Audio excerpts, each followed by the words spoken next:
또 고개인은 이렇게 말했다. 옛날 한 부자가 광주 북쪽 마을에 살고 있었다.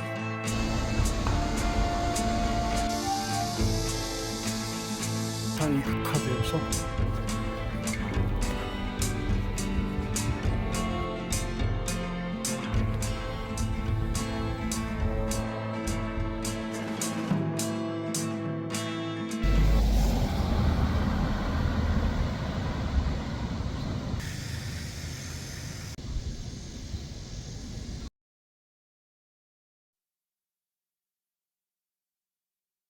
또 고개인은 이렇게 말했다. 옛날 한 부자가 광주 북쪽 마을에 살고 있었다. 그에게는 딸 하나가 있었는데 용모가 매우 단아했다. 어느 날 딸이 아버지에게 말했다. 매일 자주색 옷을 입은 남자가 침실로 와서 관계를 맺곤 합니다. 그러자 아버지가 말했다. 네가 바늘에 실을 꿰어 그 사람의 옷에다 꽂아 놓아라. 딸이 그렇게 했다. 딸이 박자 북쪽 담장 아래에서 풀려나간 실을 찾았는데 실은 큰 지렁이의 허리에 껴 있었다. 그 후 딸이 임신을 하여 사내 아이를 낳았다. 아이는 15살이 되자 스스로 견훤이라 일컬었다.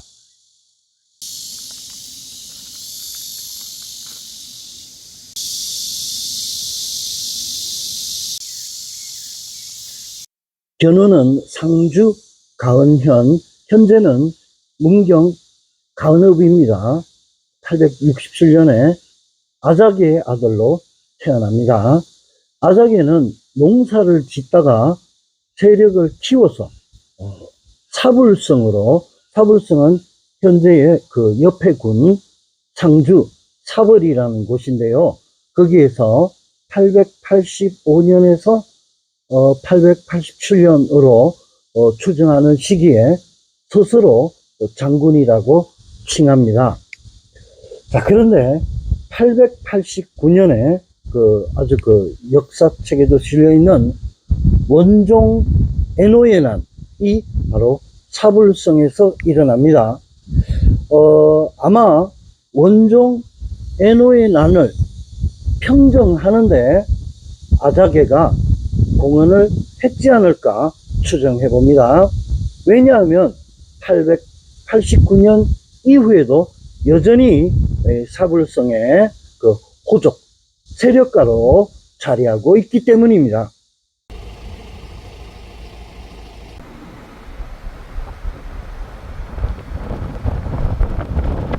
제가 아무리 찾아봐도 아자개가 농사를 짓다가 사불성의 장군이 되었다. 예나 지금이나 농사를 지어서 세력을 키우기가 쉽지가 않습니다. 그리고 보면 몸소 농사를 지어요. 아내랑 왜 견훤을 눕혀놓고 농사 짓는데 호랑이가 젖을 주고 갔다, 그런 이야기 있잖아요. 삼국유사에 이제가기를 인용한 부분이 있는데요. 진흥왕의 비 백성부인이 있었고 백성부인의 셋째 아들의 아들 이름이 선품입니다. 이 선품의 아들 각간 작진이 왕교파리를 아내로 맞아서 낳은 아들이 원선인데 그 원선이 아자개다. 여기서 조금 주목할 만한 것은 이 아자개의 성이 이씨예요. 우리가 이제 거슬러 올라가 보면 진흥왕 비라는 것은 진흥왕이 김씨잖아요.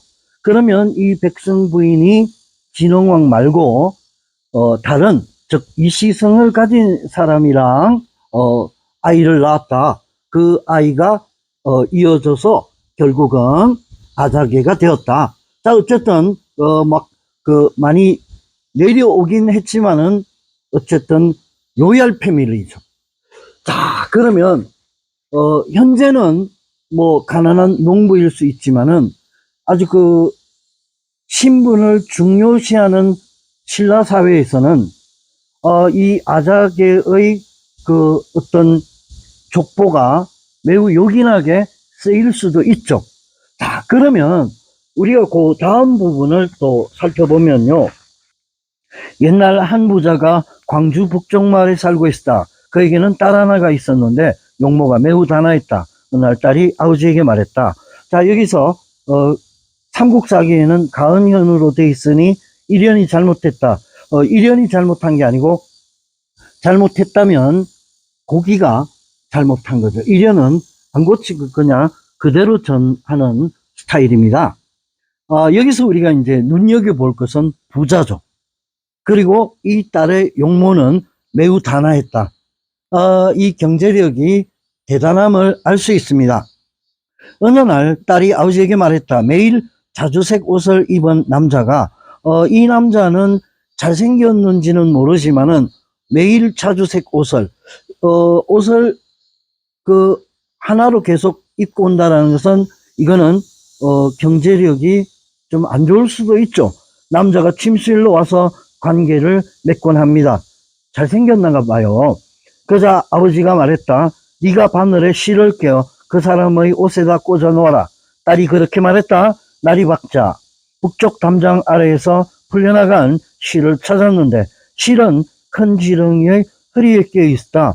그 후 딸이 임신을 하여 사내아이를 낳았다. 아이는 15살이 되자 스스로 견훤이라 일컬었다. 다음 부분은 제 개인적 견해입니다. 귀에 거슬리시더라도 양해를 거듭 부탁드립니다. 아자개에는 부인이 2명이 있었죠. 상원 부인 그리고 남원 부인. 견훤은 아마 상원 부인 첫 번째 부인의 아들일 가능성이 높습니다. 그리고 우리 그 삼국 유사에 보면 둘째 아들은 능해고 셋째 아들은 용계, 넷째 아들은 보계, 다섯째 아들은 소계. 자, 여기서 최소한 셋째부터 다섯째까지는 남원 부인에서 난 자식일 가능성이 높습니다. 능해와 딸 대주도금은 함부로 단정하지는 못하겠습니다. 상원 부인이 아자개랑 결혼을 하려고 했을 때 아마 아버지의 바람이 컸을 겁니다. 신라왕족인 아자개랑 결혼을 시키려고 했는데 견훤의 실제 아버지 소위 이제 지렁이 아마 백제에서 건너온 도공이거나 아니면 신라에서 도공 아니면 신분이 이천한 사람. 자, 그 근거는 이 시에서 15세의 견훤이 견씨로 바꾸죠. 이 견씨는 도자기 그릇 진짜도 됩니다. 자, 그래서 통정하여 임신을 했어요. 이거 큰일이죠. 자, 그래서 어쨌든 결혼을 시켜서 거기에서 이제 아들 견훤이 났죠. 처음에는 그 아자개가 농사를 지었으니까 아내가 그 남편의 일을 돕고 따라야 되죠. 자, 그리고 이제 아자개가 능력도 있고 하니까 아마 경제력을 크게 보탰을 가능성이 높습니다. 자, 그래서 이제 결국은 강원에서 멀지는 않지만은 그래도 도보 시절에는 꽤 그 먼 거리예요. 사불성으로 세력을 옮긴다는 것은 기존의 농사와는 다른 길을 가겠다는 이야기죠. 그래서 아마 그 통일신라 하대로 가고 하면서 자기도 어쨌든 왕족 출신이라고 했을 때 이거는 하나의 호족으로 성장하고 싶었을 가능성이 높다라고 보는 거죠. 우리가 그 15세에 견훤이 이 시에서 견씨로 성을 바꾸는 부분을 간과하는데 이건 아주 큰일입니다. 아마 그 자기 출생의 어떤 비밀을 알았을 가능성이 높다고 보는 거죠. 자, 그랬을 때 자기가 아자개 사불성 아자개가 그 닦은 그 기반 하에서는 자기가 세력을 가질 수 없다고 본 거고 자원 입대와 상수리 제도, 두 가지가 있겠죠. 이게 이제 진성여왕 시기로 가니까 저는 제도보다는 아마 견훤의 자원 입대가 아닌가 조심스럽게 추측해 봅니다. 그리고 그 견훤은 기골이 장대했다 하고, 그리고 힘도 세고 아주 날렵했다고 합니다. 당연히 그 신라 그 조정에서도 눈여겨보겠죠. 자, 그러면 여기서 계속 쓰느냐 아니면은 저 서남 쪽으로 보내느냐 했을 때 아마 경제력 부분이 많이 후달리게 되니까 이렇게 뛰어난 장수를 서남 쪽에 보내서 신라구들을 한번 정리 한번 해보자. 그래서 당과의 무역을 좀 더 활성화 시켜보자 라는 측면에서 뽑혀서 갔을 수도 있습니다. 자, 그래서 결국은 우리 기록에도 나오지만은 견훤은 정말로 열심히 하죠. 그래서 거기서 결국은 신임을 받게 되어서 25세 26세 전입니다. 그러니까 25세 24세 바로 이 무렵에 아주 젊은 나이에 거의 최고의 장군이라는 비장의 벼슬을 받게 됩니다. 비장이 얼마나 대단한가 하면 나중에 견훤이 자기가 저쪽 북원 지역에 양길 밑으로 궁에도 들어가고 양길이 대단하다 해서 자기가 양길을 비장으로 임명하는 거 보면 비장은 엄청난 자리임을 알 수 있습니다. 그리고 이 견훤이 비장이 되었을 때 신라 조정은 아주 혼란에 빠지게 되죠. 진성여왕은 딱 1년간만 잘하고 이듬해 자기 연인이면서 결정적인 후견인 상대등 각간 위홍이 죽습니다. 죽고 나서부터는 거의 시리에 빠지고 막 이렇게 남자들하고 이렇게 음란한 짓도 하고 그런다 그래요. 그래서 결국은 거기다가 세금은 안 걷어지고 그리고 흉년은 들고 하다 보니까 각 지역에 이제 비적들이 일어나고 그 가운데 견훤은 세력을 키우게 되고, 자, 여기서 이제 우리가 이 가는 곳마다 견훤을 이렇게 열렬히 환영하는 데는 뭔가 견훤이 백제의 피가 흐르고 있다고 보는 거죠. 이때 견훤도 892년 진성여왕 즉위 6년째 되던 해에 서남 쪽을 아우르고 무진주, 오늘날의 광주를 습격하게 됩니다. 자, 이때 47자에 이르는 신라 서면 아주 긴 호칭을 이렇게 스스로 이렇게 만듭니다. 왕이라 하진 않아요. 그리고 이제 가는 데마다 나주를 제외한 모든 부분이 거의 견훤을 열렬히 환영하죠. 자, 그래서 완산주, 특히 완산주는 무왕, 의자왕의 좀 근거지였던 익산과 매우 가까운 지역이죠. 이 완산주에서 후백제라고 백제를 계승하면서 의자왕의 복수를 하겠다라는 어떻게 보면 취임 선언문이죠. 그래서 900년에 후백제를 건국하게 됩니다. 견훤이 지렁이 자식인 것은 나중에 왕건 쪽에서 크게 부풀리죠. 그리고 안동 사람들이 왕건을 도울 때 더욱더 이 견훤이 지렁이임을 만들어내서 차전놀이 보면 알 수 있듯이, 자, 그랬을 때 우리가 사람들은 견훤의 아버지가 아자개로 알고 있죠. 그랬을 때 아자개의 조상되는 백성 부인이 성왕의 딸일 가능성이 높다라고 보는 거죠.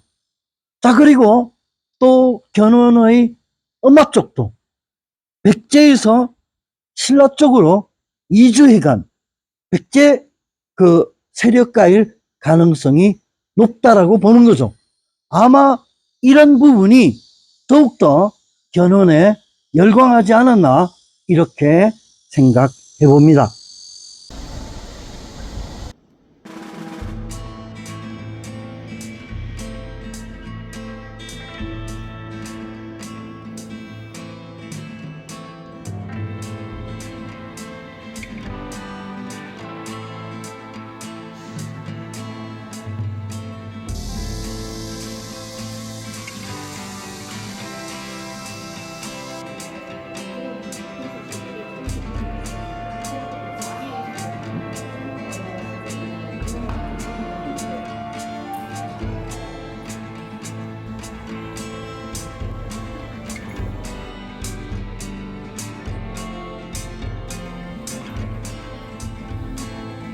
삼국시대 토기들입니다.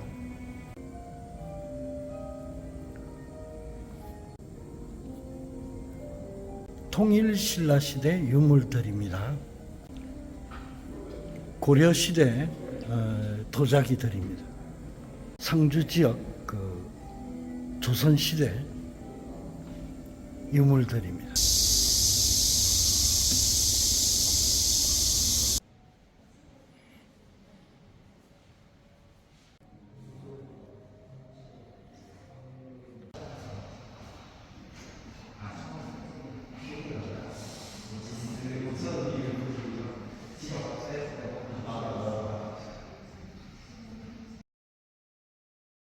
참성단 단군께서 하늘에 제사를 지내던 제단이라고 전해오는 곳으로 만이산 제천단이라고도 한다. 만이산의 원래 의미는 우두머리라는 뜻의 두악으로 고려사 세종실록 지리지 태종실록에 기록되어 있으며 마리는 머리를 뜻하며 민족의 머리로 상징되어 민족의 영산으로 불러오고 있다. 함허 동천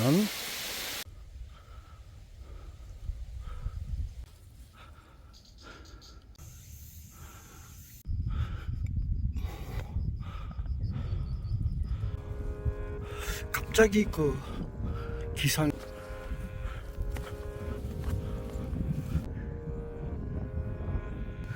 상당히 위험한 그런 구간입니다.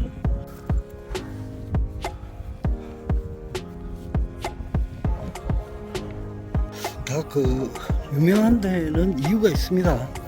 여기 함어동천길이 상당히 위험한 그런 곳입니다.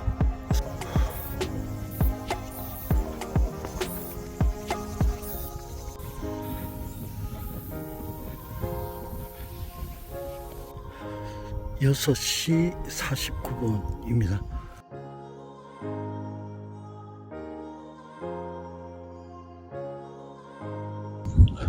환웅이 무리 3,000명을 거느리고 태백산 곧 태백은 지금의 묘향산이다. 꼭대기 신단수 아래로 내려왔다. 태백산이 묘향산이라고 했을 때 하늘에 제사를 지내는 마리산, 참성단, 거리상으로 설득력이 있죠. 소위 백두산에서 여기까지 하늘에 제사 지내러 오는 거는 일단은 거리상으로 너무 멉니다.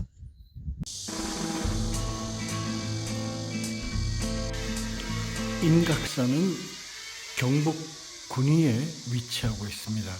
대구광역시로 편입됐죠. 선덕 여왕 때 의상대사께서 창건하셨습니다.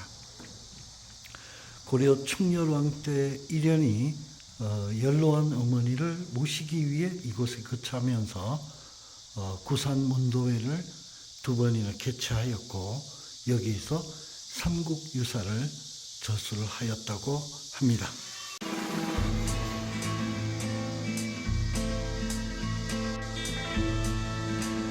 저술가이자 시인 일현스님, 삼국유사의 편찬 시기는 1281년 고려 충렬왕 7년으로 이련 스님의 나이 76세 되던 해이다, 이렇게 나오고 있습니다. 삼국유사의 구성은 왕력, 기일, 기이, 흥법, 탑상, 의회, 신주, 감통, 피언, 효선, 이렇게 구성되어 있습니다. 삼국유사를 쓰기 위해 14세 진전사에서 머리를 깎고 구족계를 받고 분명 회연, 저 시기부터 자료를 수집하셨다고 합니다. 그러면 평생 쓰신 거네요.